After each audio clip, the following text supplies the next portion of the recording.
Welcome to our channel. SSC SI సిపిఓకి సంబంధించి ఎవరైతే సెల్ఫ్ స్లాట్ ఇంకా చేసుకోలేదో వాళ్ళకి కేవలం ఈరోజు 11 గంటల వరకు మాత్రమే టైం ఉంటుంది. 11 దాటి ఒక్క నిమిషమైనా సరే మీకు ఆ యొక్క ఆప్షన్ అయితే షో అవ్వదు. ఎవరైతే ఆల్రెడీ ఎస్ఎస్సి సిపిఓకి సంబంధించి సెల్ఫ్ స్లాట్ చేసుకుంటారో వాళ్ళు అడ్మిషన్ సర్టిఫికేట్ మీద క్లిక్ చేయండి. క్లిక్ చేయగానే మీకు ఈ విధంగా check status of admission certificate అని కనిపిస్తుంది. ఇక్కడ మీ యొక్క ఎగ్జామినేషన్ ఇయర్ సెలెక్ట్ చేసుకోండి. వన్స్ ఇలా 2025 సెలెక్ట్ చేసుకున్న తర్వాత కింద చెక్ స్టేటస్ ఉంటుంది. దాని మీద క్లిక్ చేస్తే మీ యొక్క అడ్మిట్ కార్డ్ అయితే మీకు కనిపిస్తుంది.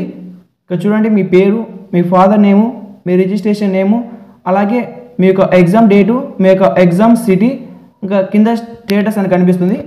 ఎవరికైతే ఎగ్జామ్ 4 days ఉంటుందో వాళ్ళకి మాత్రం అప్లికేషన్ యాక్సెప్టెడ్ కింద చెక్ బాక్స్ అయితే కనిపిస్తుంది. ఆ యొక్క చెక్ బాక్స్ మీద క్లిక్ చేస్తే హాల్ టికెట్ అయితే షో అవుతుంది.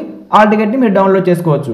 ఇక సెల్ఫ్ స్లాట్ చేయని వాళ్ళు ఇక్కడ క్లిక్ హియర్ షేర్ ఫీడ్బ్యాక్ అని ఉంటుంది. బ్లూ కలర్లో హియర్ ఉంది కదా, ఆ యొక్క హియర్ మీద క్లిక్ చేస్తే మీకు ఈ విధంగా అయితే చూపిస్తుంది ఫీడ్బ్యాక్ అని.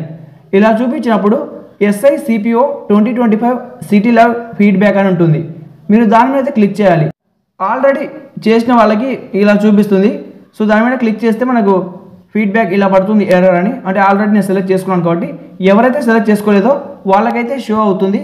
మీరు ఏం చేయాలంటే సింపుల్గా ఎగ్జామినేషన్ అదే ఇస్తుంది. మీ యొక్క క్యాండిడేట్ నేమ్ మీరు ఎంటర్ చేయండి. ఒకవేళ ఒకసారి అదే షో అవుతుంది, క్యాండిడేట్ నేమ్, రిజిస్ట్రేషన్ నేమ్ కూడా.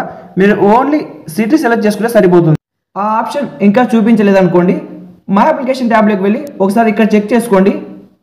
మై అప్లికేషన్ ట్యాబ్లో కొందరికి ఏమవుతుందంటే ఎవరైతే అప్లై చేయలేదో వాళ్ళకి ఇక్కడ చూపించే అవకాశం కూడా ఉండొచ్చు. కాబట్టి మీరు ఏం చేయాలంటే ఇక్కడ అప్లికేషన్ స్టేటస్ ఉంది కదా, ప్రింట్, దీని మధ్యలో ఏమవుతుందంటే చెక్ స్టేటస్ అని కనిపిస్తుంది. ఎవరైతే అప్లై చేయలేదో వాళ్ళకి ఇది రెండో ఆప్షన్. ఇది కూడా చూపించలేదు అనుకోండి, వెబ్సైట్ని అయితే మీరు రీఫ్రెష్ చేయాలి. ఇక ఇది కూడా యూస్ కాలేదనుకోండి, ఇక లాస్ట్ ఆప్షన్ మొబైల్ నెంబర్. వాళ్ళ మొబైల్ నెంబర్ అయితే ఉంచండి. ఇక్కడ కింద మొబైల్ నెంబర్ ఉంది, పైన టెలిఫోన్ నెంబర్ ఉంది. ఈ యొక్క మొబైల్ నెంబర్కి అయితే ట్రై చేయండి. ఇక మూడో ఆప్షన్. నాలుగో ఆప్షన్ వచ్చేసి మీరు వాడే వెబ్ బ్రౌజర్ని ప్రెస్ చేయండి, అంటే ఒత్తి పట్టుకోండి. ఇలా యాప్ ఇన్ఫో అని చూపిస్తుంది. ఆ యొక్క యాప్ ఇన్ఫో అని చూపించినప్పుడు స్టోరేజ్లోకి వెళ్ళి క్లియర్ క్యాచ్ ఉంటుంది. ఇక్కడ చూడండి, క్యాచ్ 425 ఉంది. ఆ కింద క్లియర్ క్యాచ్ ఉంటుంది, రెండోది బ్లూ కలర్లో. దాన్ని క్లిక్ చేసిన తర్వాత ఇక మీరు క్రోమ్లోకి బ్యాక్ వచ్చేసి ఈసారి క్రోమ్ మీద క్లిక్ చేయండి.